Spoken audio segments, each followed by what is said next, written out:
হে everyone, good morning. কেমন আছো তোমরা সবাই? আশা করি ভালো আছো। জাস্ট সকালের লুকটা দেখো, এখন বাজে 9:30, আর 9:30 লুক দেখো। কালকে খুব তাড়াতাড়ি আমরা তোমাদের দেখিয়েছিলাম, যখন দীঘায় গেছিলাম আমরা, যখন কি নেমেছিলাম বাস থেকে, তখন আচ্ছা যেটা জিজ্ঞাসা করার যে এইটা কী গাছ কে জানো, দেখে মনে হচ্ছে এটা মানে সেই কী বলো ওটাকে, আনারসের গাছের মতন, বাট না দেখো পুরো জায়গা দিয়ে এই গাছগুলো কিন্তু কাটা আছে না পাতার থেকে। তো এগুলো কী গাছ তোমাদের যদি জানা থাকে অবশ্যই কমেন্ট করে জানিও। আর আকাশটা দেখো, জাস্ট আকাশে ওয়াও, মানে জাস্ট ভিউগুলো দেখো তোমরা, মনে হচ্ছে পুরো আকাশের ইটা নেমে চলে এসছে। মনে হচ্ছে না বড় বড় বরফ আছে পরে, আকাশ না, মনে হচ্ছে বরফ জমে আছে ওখানে। তো বন্ধুরা ঘুরো ঘুরো করতে চলে আসলাম আজকেই, হয়তো সারাদিন রাত তো আছি, তারপরে কালকে টাটা বাই বাই হয়ে যেতে হবে, যেতে তো হবে বাড়িতে, তাই না?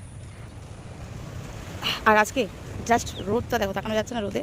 আর সব থেকে বড়ো কথা যেটা, এত রোদে ঘুরে ভাই পুরো মানে কি বলবো, শেষ হয়ে যেতে হবে। কালকে তো ঠান্ডা ঠান্ডা ওয়েদার ছিল, বৃষ্টি ছিল, বৃষ্টিতে ভিজে মানে ভিডিও বানিয়েছি, তবুও ঠিক আছে ঠিক আছে, কিন্তু গরম মানে এখন বাজে 9:30, তাতেই দেখো ঘিমে ঘুমে জল হয়ে গেছে। আমি মনে হয় এখানে এসেছি 15 মিনিট মতন হচ্ছে, 15 মিনিটেই এরকম হালুয়া টাইট হয়ে গেছে, না একটু হাওয়া না কিছু। কেউ রাতটাই আমার মনে হয় বিচের পাশে রাতের টাইমটা আর ভোরের টাইমটা বেস্ট, কারণ ফুরফুরে হাওয়া, সুন্দর মানে ঢের আওয়াজ, ঠিক আছে, এইগুলো মিলিয়ে বাও, এটা হলো তোমার রাতের দিকে, ঠিক আছে। আর সকালে তো যে পাখির ডাক, সাইডে তোমার সমুদ্র ঢের আওয়াজ, তারপরে এই সব কিছু মানে নানান দিকের জিনিসগুলো জাস্ট ফাটাফাটি লাগে সকালবেলা। আর কি বলবো, তখন যাচ্ছি রুমের দিকে। আজকে হয়তো একটু উঠতে লেট হয়ে গেছে, এর জন্য সূর্য ওঠাটা দেখতে পারিনি, আর তোমাদের দেখাতেও পারিনি। আর আসছে ভিডিও আসছে, তোমরা দেখতে থাকো শুধু, ঠিক আছে। আর কি বলবো, আমি জানি না কেন আমি এই যে ব্লগ ভিডিও করলে এই আরটা বেরিয়ে আসে, এটা চেঞ্জ করতে চাই বাট চেঞ্জ হয় না, কেন হয় না আমি নিজেও জানি না, বুঝতে পেরেছো? দেখো ঢেউ, বেলা হচ্ছে আর ঢের গতিটা দেখো একবার, তোমাদের কাছে শেয়ার করেছি, তোমরা কতজন দেখেছো জানি না, আজকে গতিটা দেখো ঢের।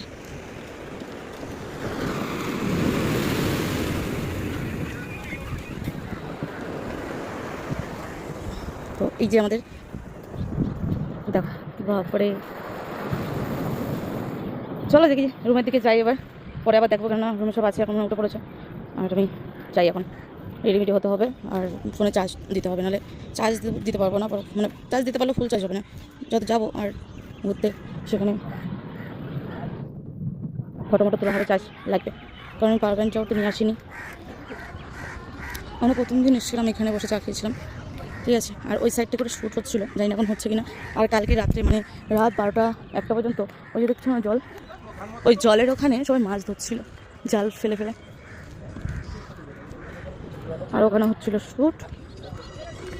আর আমরা একেবারে বিচের সাইডে, ওই দেখতে পাচ্ছ যে ফ্ল্যাটটা, সেই রুমটাই মানে সেই ফ্ল্যাটে আমরা আছি, ওই রেস্টুরেন্টটাই আর কি, ঠিক আছে। একদম এই যে বিচ, আর ওই যে মানে আমাদের যেখানে আমরা আছি সেখান থেকে ছাদের উপর থেকে পুরো ভিউটা নিতে পারবে।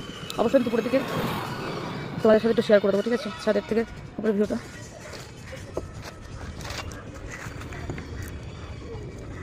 তো কেমন লাগছে তোমাদের জায়গাটা বলো অবশ্য। আমরা দীঘার পুরোপুরি দীঘায় নেই, মানে দীঘার নিউ দীঘার মাঝামাঝি আছি, ঠিক আছে, কিন্তু পরিবেশটা বেশ সুন্দর। আর এই যে রাইড আসছে, আর কাকিমা আসছে, ঘুম ভাঙলো, গুড মর্নিং, যাও। কি গরম, ঠিক আছে না, ফুল গরম পড়েছে আজকে, জল ডিস্টার্ব হয়ে যা, পরে আসছি। তো এই যে এইগুলো হলো কিনা একবার পোকা ভাই এসেছিল, এই রেস্টুরেন্টে ছিল, ঠিক আছে।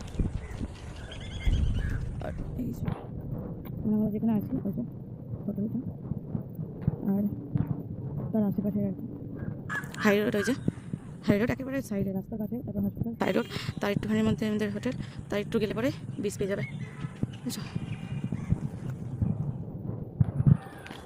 তো তোমরা জানিও তোমাদের এরকম পরিবেশে থাকতে কার ভালো লাগে, ঠিক আছে। সবাই ভালো থেকো, সুস্থ থেকো, তোমাদের সাথে ছোট্ট একটা ব্লগ শেয়ার